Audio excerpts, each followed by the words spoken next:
Ayo kawan semua, tolong bantu subscribe-nya. Karena subscribe itu gratis, tanpa subscribe kalian, channel ini bukan apa-apa. Dan subscribe kalianlah yang membuat semangat saya terus maju untuk menulis cerita ini. Dan kalian like, maka akan menambah semangat kerja saya. Semoga yang subscribe dan like, murah rezekinya. Amin, amin, amin, ya robbal alamin.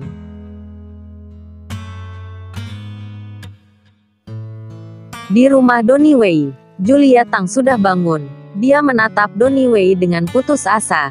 Bahkan bermimpi pun dia tidak pernah mengira bahwa menantu yang dia anggap baik akan melakukan hal seperti itu.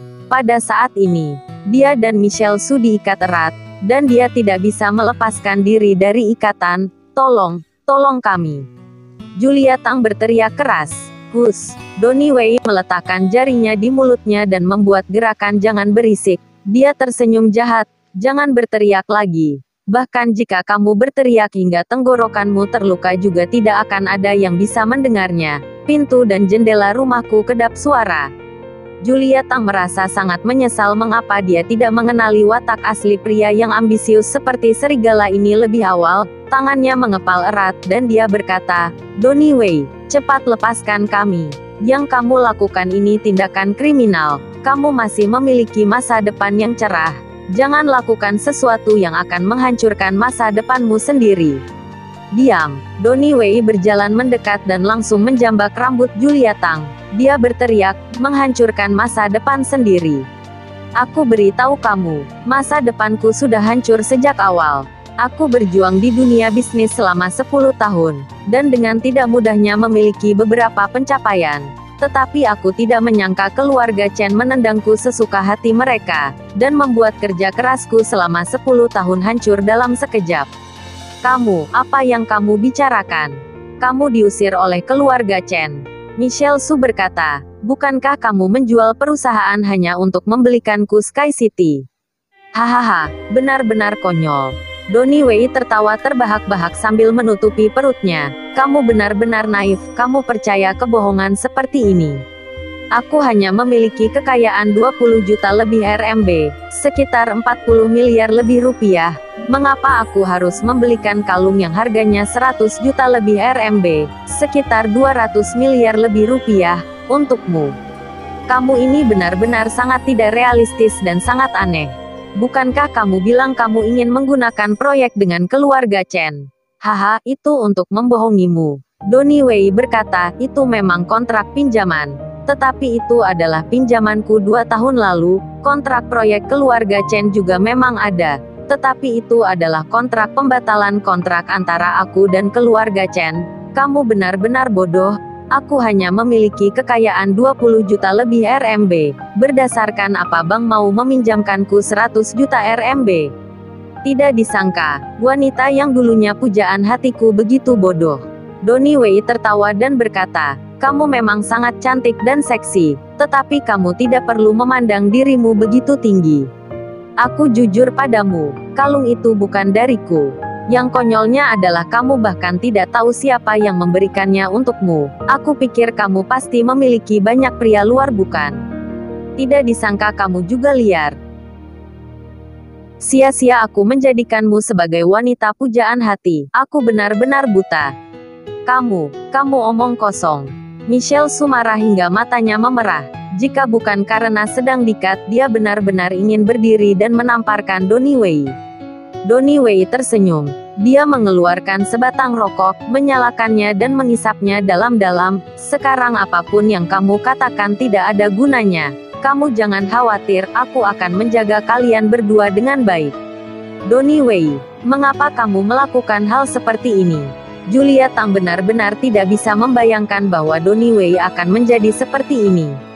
Menurutmu mengapa? Donnie Wei bertanya kembali. Lalu dia berkata kepada dirinya sendiri, aku sekarang sudah tidak punya apa-apa. Keluarga Chen sudah mengusirku, dan proyek itu juga telah berakhir. Brengsek. Aku juga ingin bertanya mengapa. Menurut kalian, mengapa keluarga Chen melakukan itu padaku? Sebelum mereka berbicara, Donnie Wei lanjut berkata lagi. Aku pergi untuk menanyakannya kepada keluarga Chen, Dan keluarga Chen mengatakan kepadaku bahwa mereka mengusirku karena aku menyinggung seseorang. Yang lebih konyolnya adalah aku sampai sekarang bahkan tidak tahu sebenarnya siapa yang aku singgung.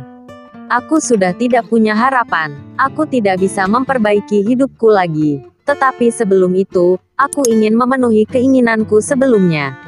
Setelah mengatakannya, Donnie Wei tiba-tiba menoleh ke arah Michelle Su dengan cahaya kegembiraan di matanya dan berkata, "Michelle Su, aku menyukaimu selama bertahun-tahun. Hari ini akhirnya aku bisa mendapatkan apa yang aku inginkan."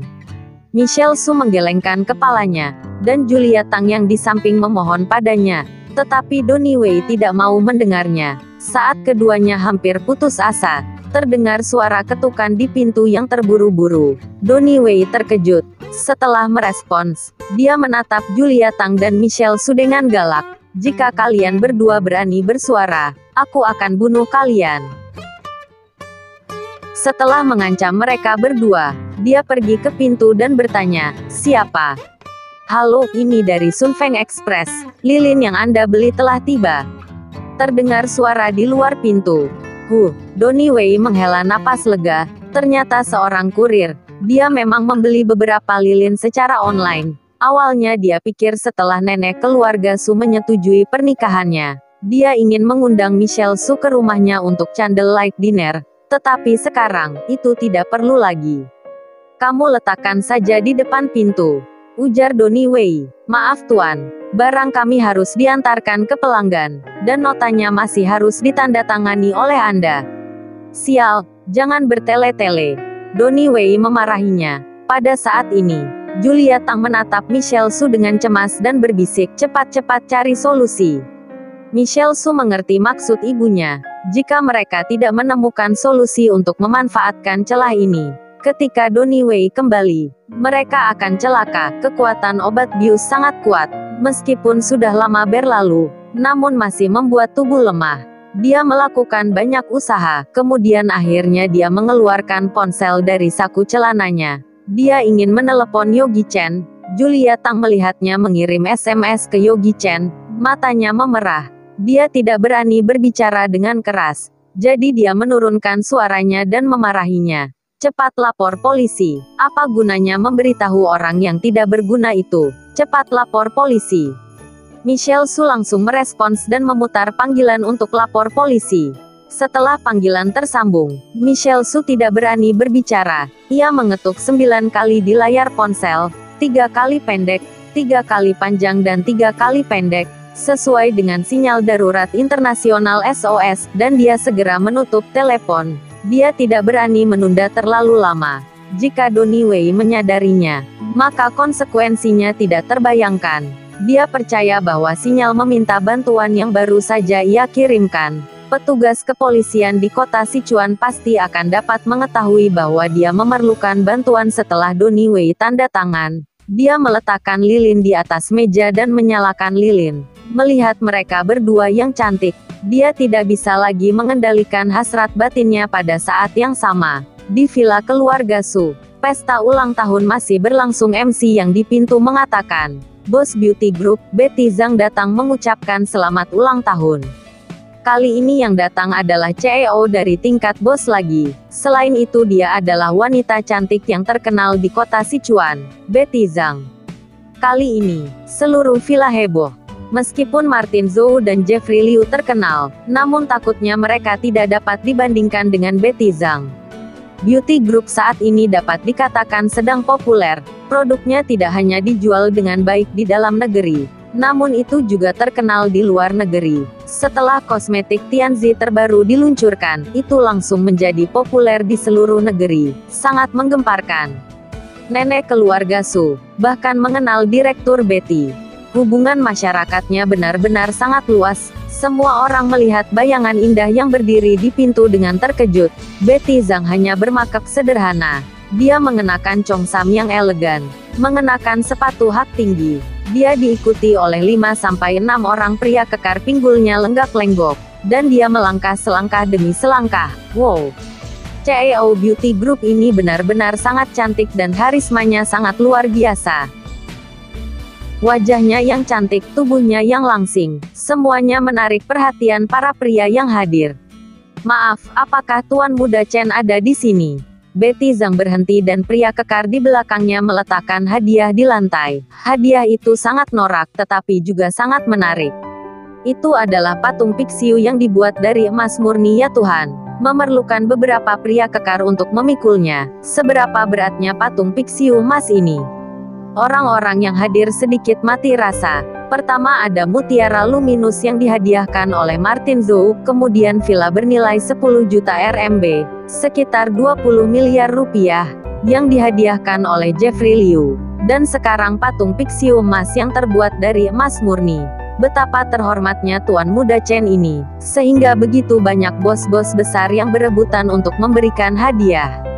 Nenek keluarga Su juga merasa tersanjung. Wanita cantik yang di depannya ini adalah Betty Zhang. Mana ada wanita yang tidak suka kecantikan? Setelah melihatnya, gadis-gadis yang hadir pada saat itu langsung mengelilinginya. Direktur Betty, aku ingin bertanya, apakah masih ada stok kosmetik Tianzi di perusahaan Anda? Bisakah Anda memberi satu set padaku? Direktur Betty, aku bersedia membayar 2 kali lipat harga. Aku bersedia membayar 3 kali lipat. Kosmetik Tianzi di black market telah dinaikkan hingga 5 kali lipat dari harga asli. Mereka mengeluarkan harga 3 kali lipat. Sedangkan di black market dia bisa mendapatkan 2 kali lipat perbedaan harga. Betty Zhang tidak berminat untuk mempedulikan itu. Dia melihat ke sekeliling. Namun dia tidak melihat sosok Yogi Chen. Namun, dia mengetahui dari mulut Martin Zhou dan yang lainnya bahwa Yogi Chen ada di rumah keluarga Su. Mungkin hubungan antara Tuan Muda dan keluarga Su sangat baik. Setelah berpikir sejenak, Betty Zhang berkata, baiklah, kalian semua adalah teman dari Tuan Muda Chen, jadi kalian juga temanku. Betty Zhang, kosmetik Tianzi memang sudah kehabisan stok. Namun Tuan Muda Chen adalah orang yang paling penting dalam hidupku. Tidak masalah untuk mengeluarkan beberapa set Tianzi lagi.